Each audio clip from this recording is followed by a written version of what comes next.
Assalamu alaikum. A'udhu billahi minash shaitanir rajim. Bismillahir rahmanir rahim. Alhamdulillahi rabbil alameen. Ar-Rahmanir Rahim. Maliki yawmiddin. Iyyaka na'budu wa iyyaka nasta'een. Ihdina as-siratal mustaqim. Siratal ladzina an'amta 'alayhim. Ghayril maghdubi 'alayhim waladdallin. Ameen. رب اشرح لي صدري ويسر لي أمري واحلل عقدة من لساني يفقهوا قولي اجعل لي وزيرا من أهلي هارون أخي أشدد به أزري واشركه في أمري كي نسبحك كثيرا ونذكرك كثيرا إنك كنت بنا بصيرا ولا حول ولا قوة إلا بالله العلي العظيم وصل اللهم على محمد وعلى آله وصحبه أجمعين Walhamdulillahi Rabbil Alameen. All right, welcome, dear friends. Inshallah, we will continue with our discussion from the 24th word. So we started basically the fifth branch of how everything in the universe is worshiping and glorifying the Lord of the universe. We went through different stages of different beings as the author kind of shared the categories and seeing the angelic side of creation, which is the meaningful side of the universe, which points to its Lord of the universe. So the angels being at work are employed in each and every being, everything that we interact with, trans transferring basically, or yeah, transferring the absolute qualities to something that in the created realm I can understand. And now we were going into the fifth branch, and we had a little homework in terms of what love as the cause of the universe's existence means and what binds it, as specifically cause. So I don't know if anybody was able to reflect on this, but that was what we kind of touched upon last time on this first fruit. And it was asked, okay, what does it mean that love is the cause? If anybody has any clue or thought about this, I think we can work on this together, right? So I can start in a way, basically, what the cause, love of the cause, basically, the whole universe kind of is made out of love. So I would think it's the pointing to the Lord of the universe, the cause, the absolute cause. So he is basically out of love. That is one of his names of God. But Brother Ali, go ahead. You have your hand up. I tried. I tried to understand. I took also, as you mentioned from last week. So how can we really understand that love is the cause of existence, so that we will love existence? In fact, as far as my primitive understanding of this subject, everybody, every living being, obviously, we don't know what immaterial beings, how they have, what their nature is really. But every living being strives for life. It means to keep their existence going on. It means they don't want to lose their existence. From there, we understand that there is something lovable there. But as far as the source of existence is concerned, we see it is absolutely freely created. Nothing necessitates, nothing compulsory that the source of existence will give existence to the universe. Nothing at all. So we understand that, universe's existence is absolutely free, absolute result of compassion. That is what we need. And after giving existence, we understand that we don't want to lose it. Wonderful, amazing way that the universe exists. It means universe is given existence. How can we reduce this beautiful universe, the perfect universe, to self-existing being eternally? If it was so, why should I have any feeling that I love existence? I spent everything to keep my existence going on. Everything, everybody strives to keep their existence. From there, another, as if in a negating way of looking at the matter, I understand existence something to be lovable. Definitely everybody loves it.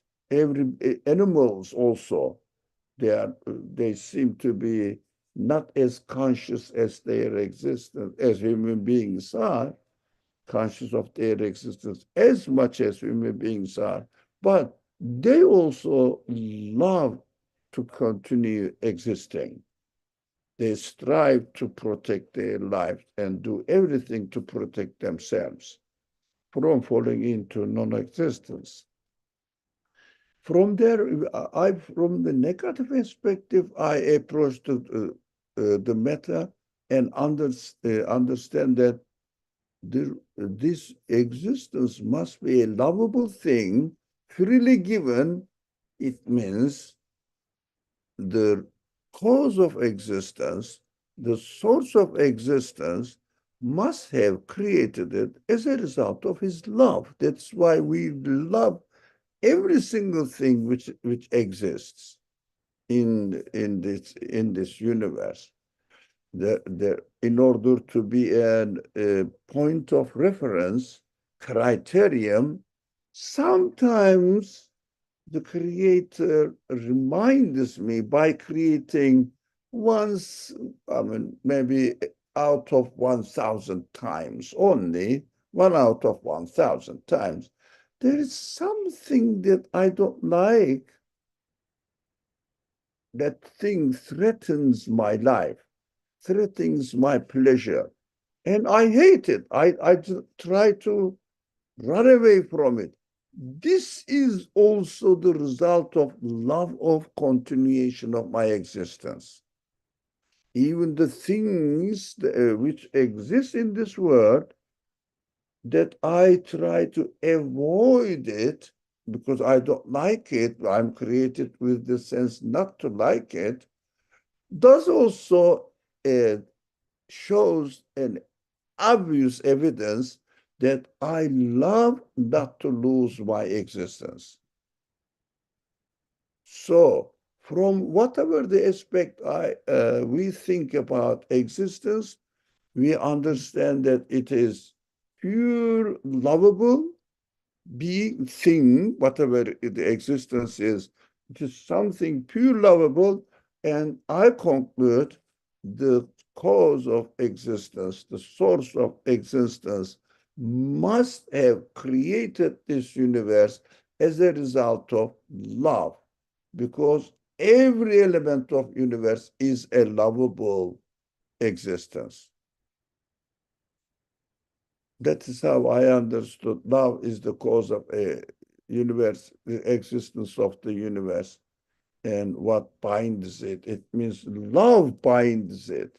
It means between me and my existence and the relationship with my environment is also binding with each other or intertwined with each other as a result of love. It means love is the cement, source of existence and cement of existence. So that we love to be together with our environment, beautiful creation, and we don't love something that disturbs my sense of love. So I want to be fully satisfied, inshallah. Thank you very much. Inshallah, thank you very much as well. Yeah, you're right, actually. We don't want to lose this relationship, yeah, with our Lord in a way, through the universe, the existence that we have. So this, you said, like a cement that binds us, this whole existence with the rest of the things that are existing. Any other thoughts or any comments?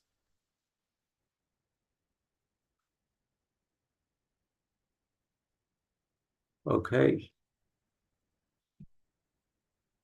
Still further think about this. Yes, the cause of the universe's existence. And it is both the light of the universe. So I guess still talking about love is both the light of the universe and its life. So it is the light of the universe as well as the life. So purpose, meaningful purpose, the existence that is given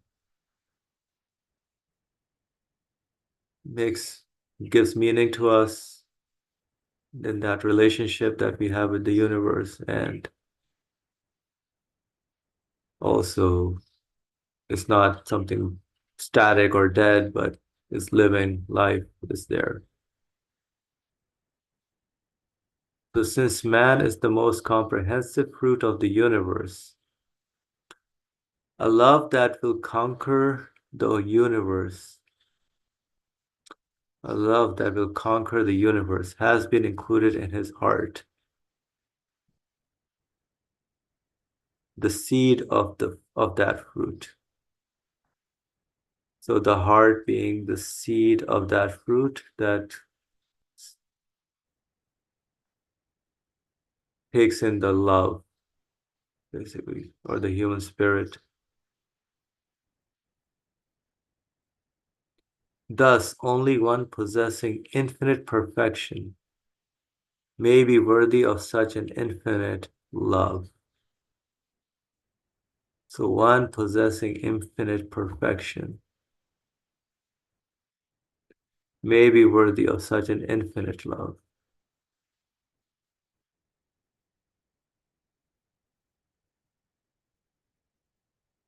So, this love is kind of very interesting. And all over the paragraphs, many times it's used in this one. Love, love, love. And of course, it's pointing out the one possessing infinite perfection is really worthy of such infinite love.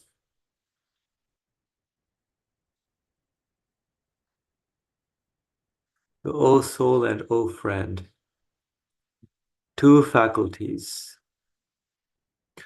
through which one may experience fear and love, have been included in man's nature. This love and fear are bound to be turned towards either creatures or creator.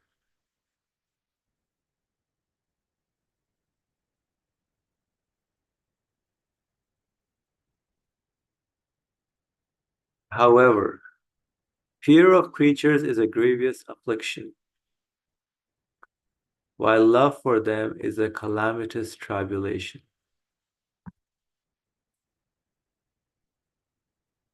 For you will fear people who will neither pity you nor accept your pleas for mercy.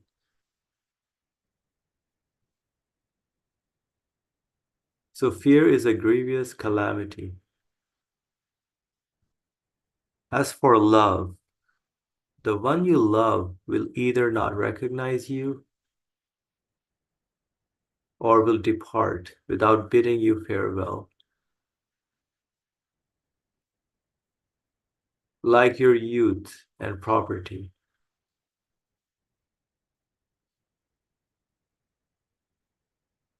or else he will despise you because of your love. Have you not noticed that in 99 out of 100 cases of metaphorical love, the lover complains about the beloved?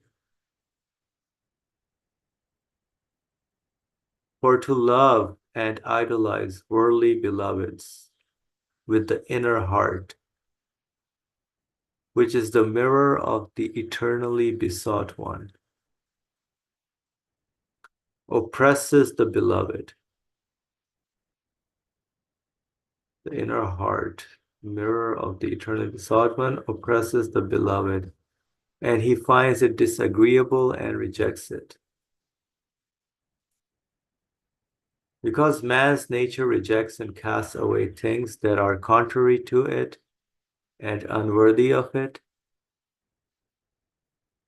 physical loves are outside our discussion. Man's nature rejects and casts away things that are contrary to it and unworthy of it.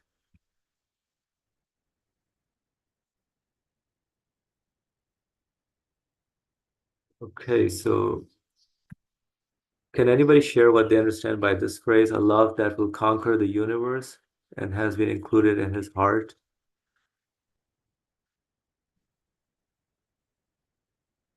I would like to hear some thoughts on this. So the love that is out there that we have conquers the whole universe. So we were talking about existence, loving existence, the things that are around us. Is the whole is relationship with us and the rest of the universe. There is that binding of love in there. Fariha, go ahead.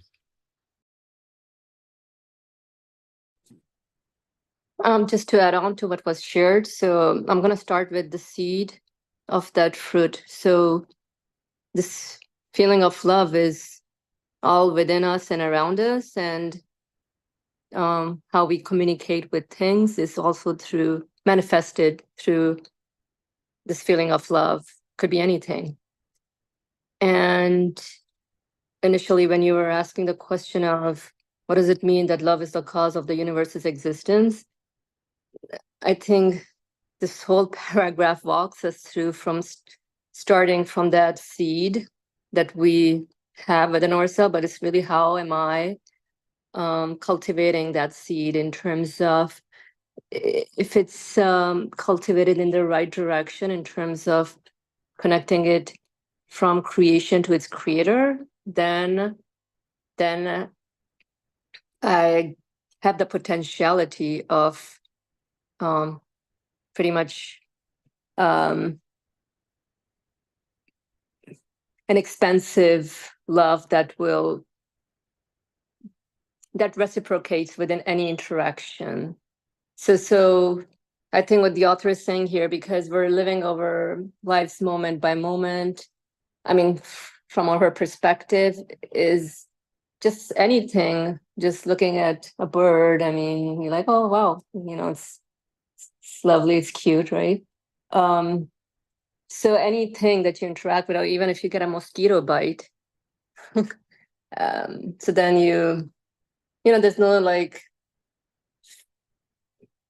appropriating any act to randomness. Everything is out of love. Like, am I conscious? Again, going back to, I was thinking about, when you guys were speaking, like really questioning the source of existence of anything, because, and I mentioned that before as well, what is it that I actually love, or what is it that I'm interacting with? I think that we can all start with this.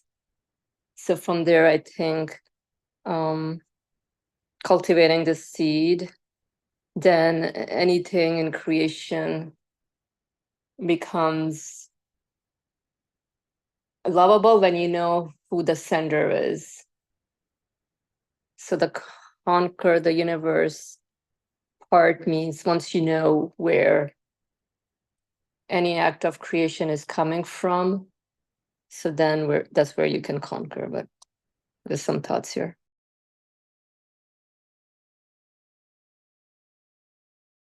Thank you for sharing your thoughts. Anybody else who would like to share anything?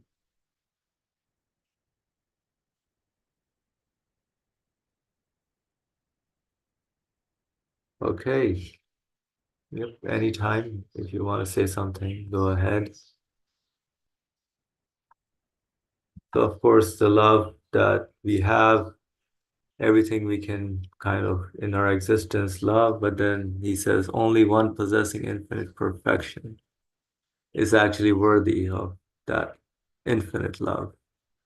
Well, I would like to hear from Brother Ali. Go ahead, please. Yeah, in addition to what Fariha said, she points out an interesting perspective to it. The heart is the seed of that fruit. Fruit means the manifestation of love in the universe. That's how I understood it. So our heart seems to be, it means the collection of our feelings, or in another word, our spirit, what makes us human beings rather than our body. So our heart communicates with the universe through the tools of the elements of our body. But we know that feelings are not material thing. And love in the creation, of course, although the creation looks like a material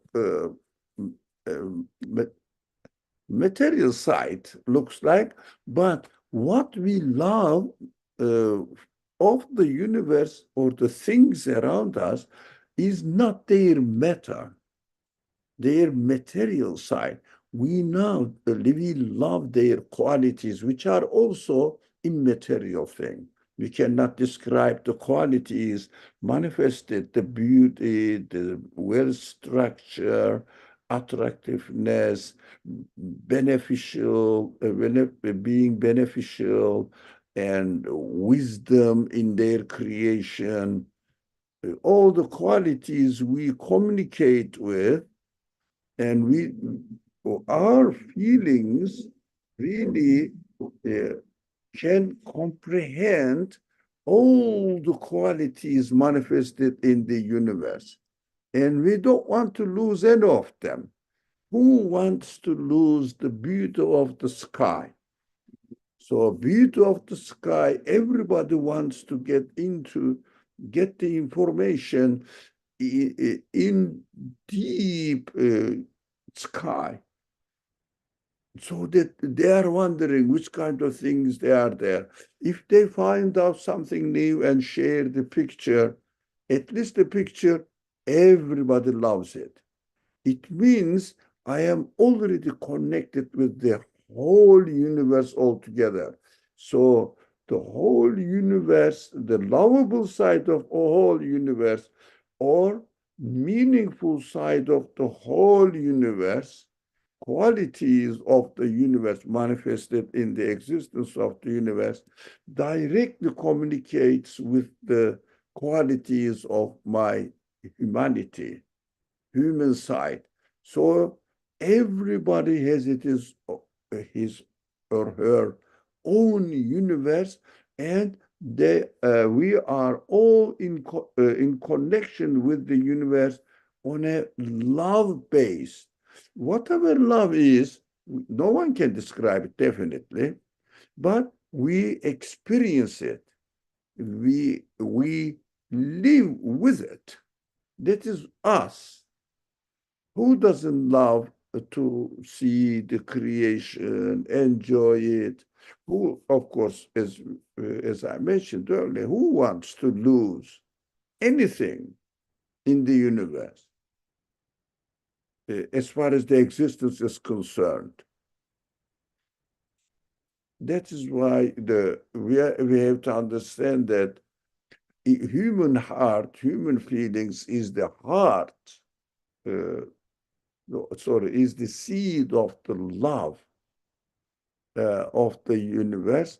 So that is the only way that I understand universe has been given existence as a result of love, because my connection with the universe is based on love.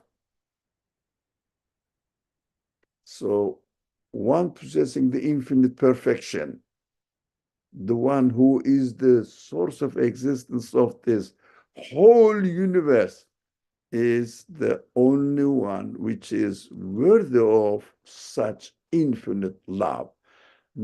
We shouldn't really suffice ourselves with the love of one piece of the things, one piece, temporary things, but the source of existence of this universe, which is the sign of the creator. It's creator's love. So I have to connect my sense of love not to the material side of the universe, but source of the existence of the universe. So love of God must be connected with my need for love. So only he can satisfy my love, my sense of love. Otherwise, the things themselves, isolated, disconnected from their source, are not worthy of love because they are transient, and I don't love transients at all. La uhibbul afilin. Nothing of this universe, isolated, disconnected from its universe, its source of existence, is worthy of love. That is why we have to understand how valuable our human side is. And the capacity of our human side is as much, even larger than the capacity of the whole universe. So I love the creator of the universe through my connection, lovable connection with its work, its creation. So my heart must be, my feelings must be connected to the source of the universe. Only then I can be satisfied. Not only if I just love the things themselves and limit my sense of love with the universe itself. It is thank the creator. He created the universe in such a way that it is transient, so that I shouldn't be misled. It is perfectly arranged. Whatever the aspect we look at the universe demonstrates that it is perfectly arranged, alhamdulillah, so that we can communicate with the creator only, of course, through the means of his art, his work, the universe. But ultimate aim is not the universe, but the source of the existence of the universe. Thanks. Farah, go ahead. This may not be formulated fully, but I'm going to just try and ask. How there's always this, and I try to practice this way of relation to the creation and people, let's say family, friends, etc. That your affection for them is essentially a sign of the one's affection for the source of their existence. And I know in this moment we're not exactly talking too much about this aspect of love, but in the previous halakas, the idea that existence is love, or love is the cause of the universe's existence, and what binds it, we've talked about it in more clearer terms in the fact that because something exists rather than nothing, it is an act of will, which is an act of desire, which is an act of love for it to exist rather than to not exist. And so hence the existence of anything is inherently an act of love because someone wanted it to be there, or the creator of the universe wanted it to be there, as opposed for it to not to want to be there. And that want is, essentially one that we understand there to be, it's like a preference, so it's love. So what I'm thinking about, and generally also I think these days, is how does loving, let's say our relationship to the universe and include and ourselves, a loving relationship to the universe and ourselves is to then see ourselves in terms of our qualities and letting those qualities reflect the source. At the same time, I think there is this, maybe it's just conceptual hurdle that one has to understand. How does how, how do we also maintain the uniqueness, of that individual identity and respect that this is not just something, let's say it's like a, person, let's say, or a family or something, family member, that I respect the fact that they are a unique entity themselves also, and that in my view of them as a creature, as a creation, and as a reflection of the source of existence, that one does not try to bypass their unique sort of, being, and such that, let's say it's a my sister or something, that my loving her also makes her realize her entity, her individualness, her I think fardi, maybe I can call it that, individuality, and not see her as just something I'm using to get to, the divine or the source. And perhaps the recognition of, the source of love will do that in proper terms. It will recognize the individual uniqueness of the creation, and acknowledge it mutually, rather than, me looking at something and discard. Like, I think that I struggle with at times this feeling of like I'm discarding some individual expression of a thing in order to get to the fact that I'm actually praising or connecting with the source of his existence. I hope this distinction is a bit clear, but I'm happy to elaborate on it further. But how do you not, demean or disregard the creation, in using it to get to the source of its existence?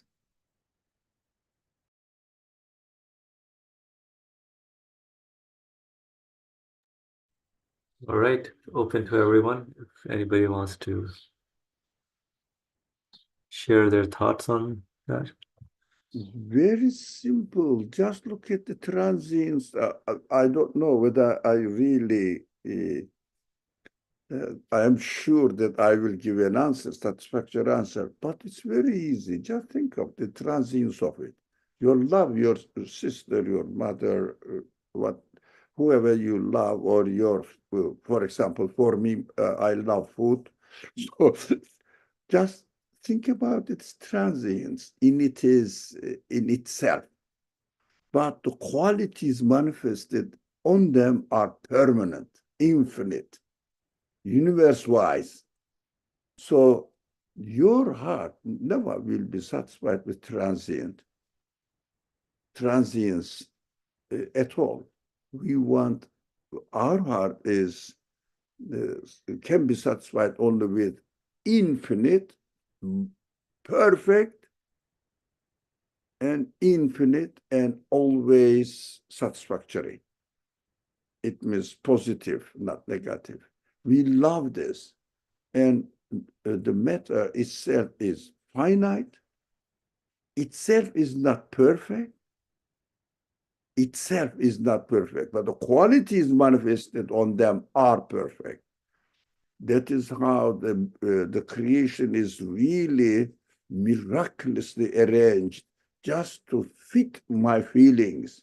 But materialists see it, the universe and the human body fits to each other only, how accidentally, and subject to disappear, get rotten soon. Look at this contradiction. But human feelings connects with the meaningful side of the universe where they manifest the qualities of their maker. And that is why we are created to love the creator of the universe, not be satisfied with the love of the universe itself at all. It's a beautiful creation. Everything is so wisely arranged. Alhamdulillah, so that there is no way to miss the reality, inshallah.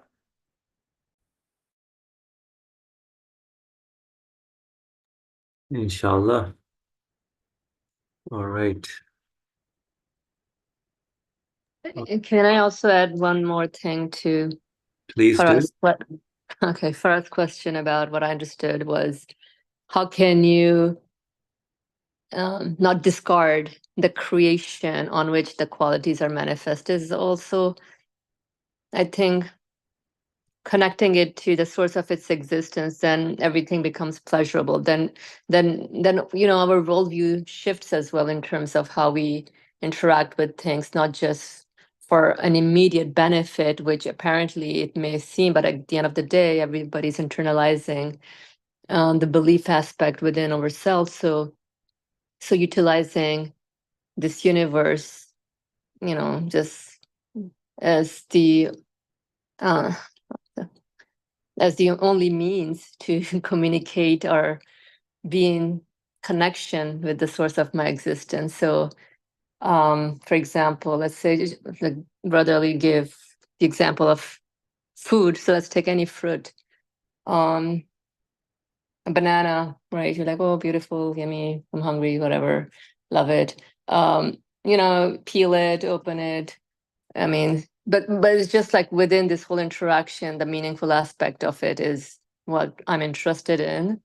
And the shell itself becomes compost, but at the end of the day, and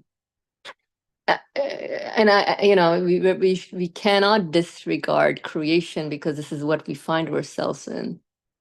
But once we know exactly what creation points to, then inshallah it becomes easier to connect with the source of our existence. And similarly, we've given also examples of insects or animals, right? We just you see something, you don't want it to be in your place, just say, hey, but it's been sent not haphazardly. So like really, I think just being cognizant, I'm like really speaking to myself here because the way we go on living our lives is like really not being super cognizant of where things are coming from. But inshallah, that's why these reminders are necessary. Thank you for these questions, and really it helps me.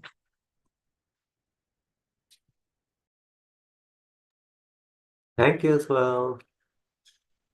All right. Any other thoughts or comments?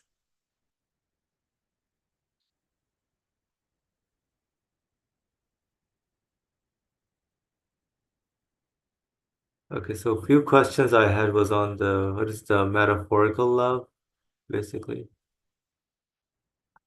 Basically, we can use the examples that we were using on the topic. I think metaphorical love refers to love for another being. And I think it's coming from the word ishq majazi, which is a tradition in, I guess, love poetry, in which they use a human being to express, to refer to divine love, but it is it's a stand-in, a metaphor for real love, but it is addressed to another human being. Excellent point. Materialist psychologists reduce love to matter itself, and they have to admit definitely that loving the material side of the universe itself, it means not the meaningful side, but the universe itself is never ever satisfactory. That's why materialist science, psychology, as long as it keeps interpreting everything at materialistic level without connecting the human needs to their source of existence, they will never be able to present a satisfactory way of life to humanity. Impossible to do that. Impossible. So they will just keep people busy with, oh, get a dog, get a cat, keep yourself busy, go to gym, do this, or have your neighborhood some sort of social activities organized together, something like ridiculous stamp collectors or something lovers get together, the things themselves, loving the things themselves. So nature lovers, it means all materialist, but do they satisfy human being? It's impossible. Why? I wouldn't be satisfied with something if I am not going to eternally, infinitely enjoy its existence. Even the family life, if your family life is based on the beauty of each other or material beauty, material side of it, prestigious man or woman, this person has a perfect, well income profession and also beautiful appearance, body, they cannot they are based of really only their metaphorical side of love, and they are always complaining when they lose their job, when they don't get as much money as they can enjoy to do shopping, shopping, crazy shopping, buy and don't know what to do, where to store.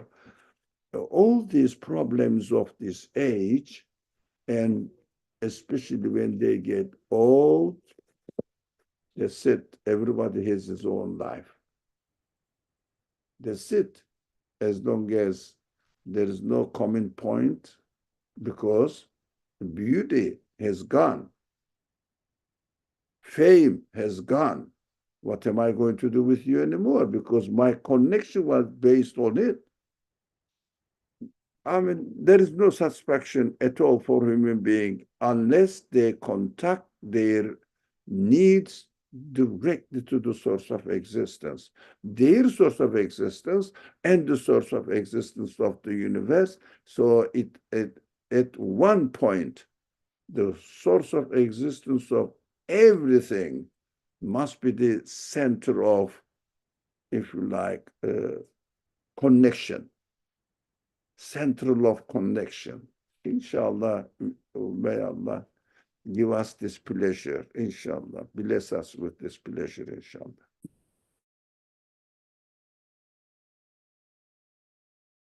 Inshallah, thank you. Okay. So metaphorical love, basically. Yeah, you're right about the materialistic side of the things. That becomes the metaphorical, not the real love that for the qualities that we have. And then For love and idolize worldly beloveds with the inner heart. Right, so what is the inner heart, which is the mirror of the eternally besought one?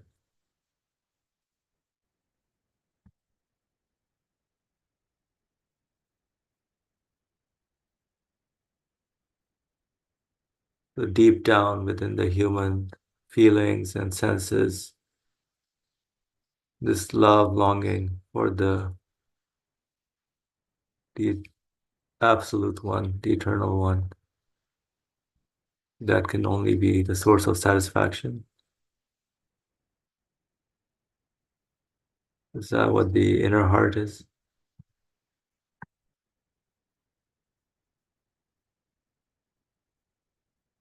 Any thoughts by anyone? Yeah, I think so. It is the inner heart means deep down, because outwardly I love food,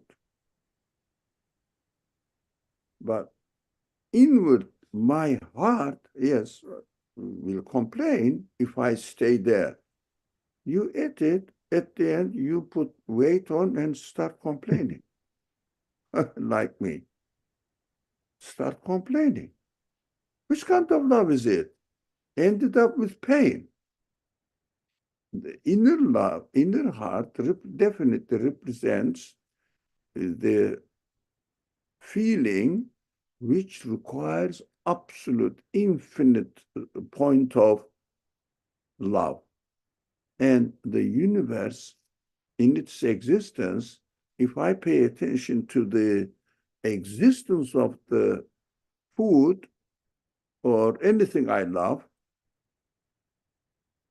there is infinite power, infinite knowledge, infinite wisdom, infinite love, infinite supplier of my needs, provider, infinite beauty. So my heart wants infinite. That is how we should understand inner heart. So inner heart is the mirror of the absolute being. It says eternally besought one means absolute being. Thank you.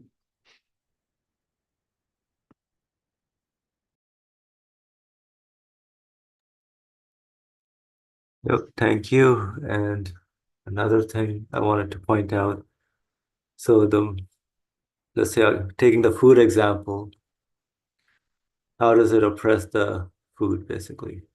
If we love the food, for example, I love, let's say, some food, delicious food, the material side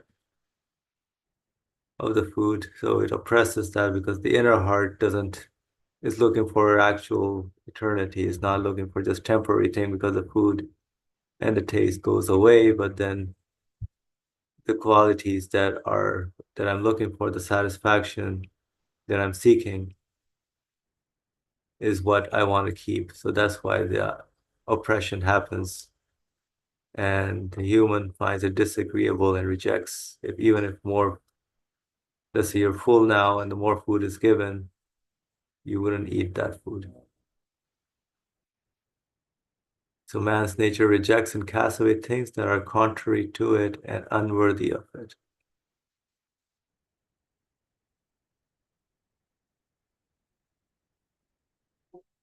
Any other examples on this? Maria says banana is our example today. Okay.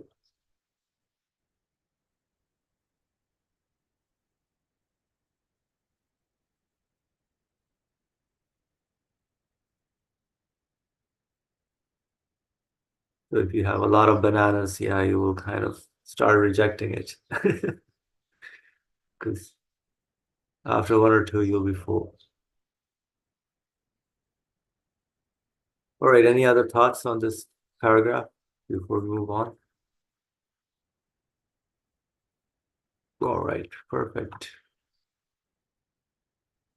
All right, so that is to say, the things you love either will not recognize you or they will scorn you. or they will not accompany you. They will part from you in spite of you. Since this is so, direct your fear and love to the one by whom your fear will become pleasurable, abasement. Direct your fear and love to the one by whom your fear will become pleasurable, abasement. Fear will become pleasurable, abasement. So it will no longer be fearing the things themselves. And your love, shadowless happiness. So there's no longer happiness that is kind of superficial, but real happiness, shadowless. Yes, to fear the glorious Creator means finding a way to his compassionate mercy and taking refuge in it. Fear is a whip. It drives you into the embrace of his mercy. So you seek refuge in his mercy. It is well known that a mother gently scares her infant, for example, and draws it to her breast. The fear is most pleasurable for the child because it drives him to her tender embrace. Whereas the tenderness of all mothers is but a flash of divine mercy.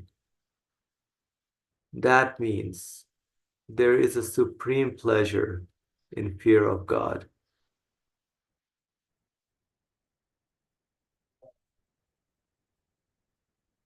If there is such pleasure in fear of God, it is clear what infinite pleasure there is to be found in love of God.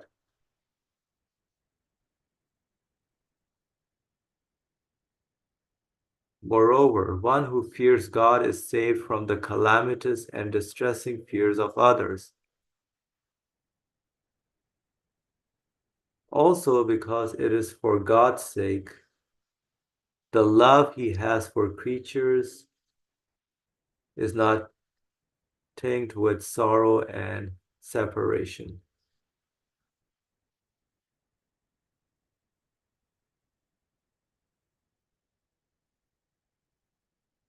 All right, so any comments here on this fear aspect? So to fear the glorious Creator means finding a way to his compassionate mercy.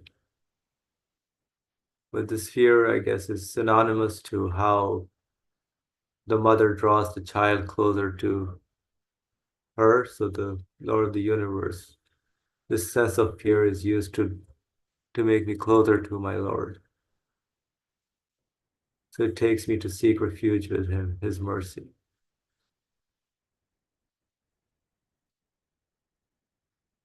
I think while we are reading this last sentence, the last sentence in the paragraph, you just read it also. Now, I think it is better to read it in this way, although in English, because it is for God's sake with comma, the love he has for creatures is not tinged with sorrow and separation. This misses the stress of the sentence and may also cause us to miss the meaning. I think the best way of reading it in this way, the love take the because it is for God's sake to the end. The love he has for creatures is not tinged with sorrow and separation only because it is for God's sake, Creator's sake. It means the fear is always, alhamdulillah, I realize that we keep talking this fear subject. The fear subject in terms of taqwa, in the Quranic language. Waqiya means to be extremely careful not to fall into a mistake, into doing something wrong, falling down, for example. Taqiyya, keeping yourself always on alert. So it means, what does it mean? Fear means taqwa in the language of the Quran. Taqwa means being afraid of, or being, because of, we are afraid of losing the loving connection with the source of existence, always based on fear of losing this love, rather than I am afraid of God. No.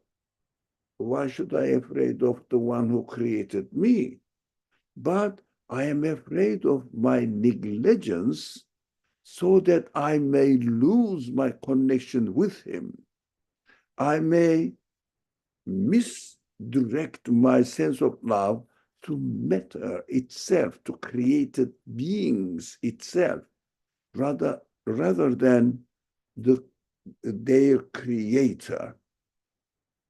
This is the fear of losing love. Because if I connect my expectations to the created beings themselves, I lost the source of infinite love. And created beings are transient. I am transient by myself alone. What should I do with it? But my desire for eternity is permanent, not transient. Yeah.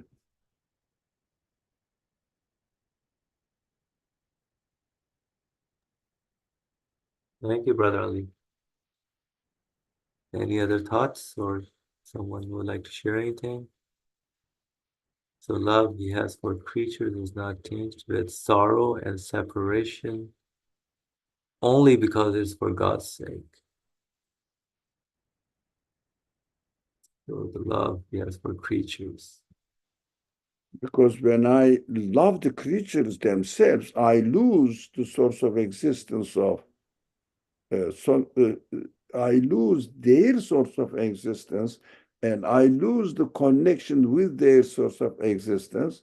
So my capacity of love will be reduced to transient things.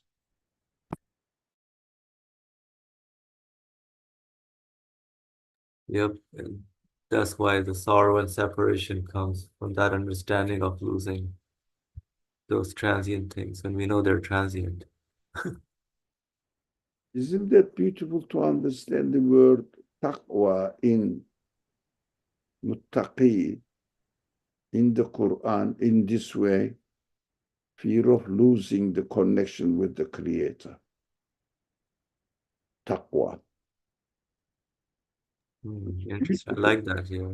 So keeping that connection with the Creator.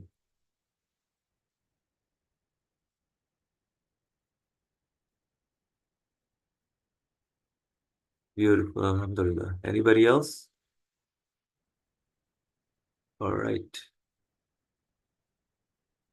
Okay, so I think we can stop here for today and continue next time. So, Bismillah ar-Rahman ar-Rahim. سبحانك لا علم لنا إلا ما علمتنا إنك أنت العليم الحكيم وآخر دعوانا على الحمد لله رب العالمين بحرمة سورة الفاتحة.